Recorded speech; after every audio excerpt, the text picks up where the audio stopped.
ये कहानी 18 साल के ऊपर वालों के लिए है। कृपया इस कहानी से बच्चे दूर रहें। गर्मियों की छुट्टियां थीं। 4 दोस्त अमित, राजू, सोनू और विकास हमेशा कुछ नया करने की सोचते रहते थे। एक दिन सोनू बोला, क्यों ना आज उस पुराने जंगल में चलते हैं? सुना है वहां खंडहार में भूत दिखता है। राजू ने मना किया, लेकिन अंत में चारों शाम को निकल पड़े। जंगल में घुसते ही अजीब माहौल था। पेड़ों की शाखें फुसफुसा रही थीं, पत्तों से कदमों जैसी आवाजें आ रही थीं। अचानक कहीं दूर से औरत के रोने की आवाज सुनाई दी। चारों का दिल जोर जोर से धड़कने लगा। घना कोहरा छा गया और उनके सामने टूटा फूटा खंडहर दिखाई दिया। सोनू बोला, चलो अंदर चलते हैं। जैसे ही वे अंदर घुसे, दरवाजा अपने आप बंद हो गया। अंधेरे में जाले, टूटी दीवारें और खून जैसी लकीरें थीं। ऊपर से कदमों की आहट आई। टॉर्च जलानी चाहिए, मगर वो बुझ गई। कोने से एक लंबा काला साया उभरने लगा।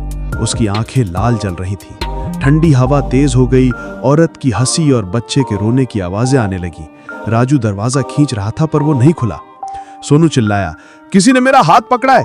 लेकिन वहां कोई नहीं था, सिर्फ हाथ पर गहरे निशान। इसी बीच विकास ने दीवार पर तांत्रिक का पुराना चित्र देखा। नीचे अजीब मंत्र लिखे थे। उसने डरते डरते पढ़ना शुरू किया। खंडहर कांपने लगा। काला साया चीखा और धुएं में बदलकर गायब हो गया। दरवाजा अपने आप खुल गया और चारों भागते हुए गांव पहुंचे। गांव लौटकर उन्होंने बुजुर्गों को सब बताया। बुजुर्ग बोले, वो तांत्रिक मारा गया था और उसने मरने से पहले जंगल को श्राप दिया था। उसकी आत्मा अब भी वहीं भटकती है। चारों ने कसम खाई कि फिर कभी ऐसी जगह नहीं जाएंगे। लेकिन उसी रात अमित ने अपनी खिड़की से बाहर देखा। दूर जंगल में वही लाल आंखें चमक रही थीं। उसकी नींद अचानक खुल गई। खिड़की से बाहर देखा तो जंगल के अंधेरे में 2 लाल आंखें टिमटिमा रही थीं। वो आंखें धीरे धीरे उसकी ओर बढ़ रही थीं। अमित ने घबरा कर आंखें बंद कर ली, मगर जब दोबारा देखा तो आंखें गायब थीं। सुबह होते ही उसने सबको बताया, पर दोस्तों ने समझा कि वो सिर्फ डर के कारण सपना देख बैठा था। कुछ दिनों में गांव में अजीब घटनाएं होने लगी। रात को कई घरों के दरवाजे अपने आप खुल जाते। लोगों को पीछे से ठंडी सांस महसूस होती। औरतों को लगता कि कोई उनके पीछे खड़ा है। गांव में खौफ फैल गया। सबको यकीन हो गया कि तांत्रिक की आत्मा अब गांव तक पहुंच चुकी है। बुजुर्गों ने चारों दोस्तों को बुलाकर कहा, तुम लोगों ने उसे जगाया है।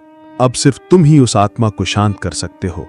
डरते हुए भी चारों ने हिम्मत दिखाई और फिर से उसी खंडहर की ओर गए। इस बार पूरा जंगल और भी डरावना लग रहा था। हवा में सड़न की बदबू थी। पेड़ों पर अजीब से निशान थे और चारों तरफ कौवों की कर्कश आवाजें गूंज रही थीं। खंडहर के अंदर दाखिल होते ही जमीन हिलने लगी। काले धुएं से वही लाल आंखों वाला साया प्रकट हुआ। उसकी आवाज गूंजी, तुमने मेरी नींद तोड़ी, अब तुम्हें यहीं मरना होगा। चारों कांप गए, मगर विकास ने जेब से वही मंत्र वाली पन्नी निकाली जो पिछली बार दीवार से उतारी थी। सबने मिलकर ऊंची आवाज में मंत्र पढ़ना शुरू किया। साया चीखते हुए उग्र हो गया।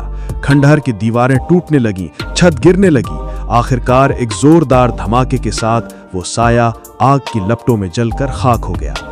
साया मिटते ही पूरा जंगल अचानक शांत हो गया।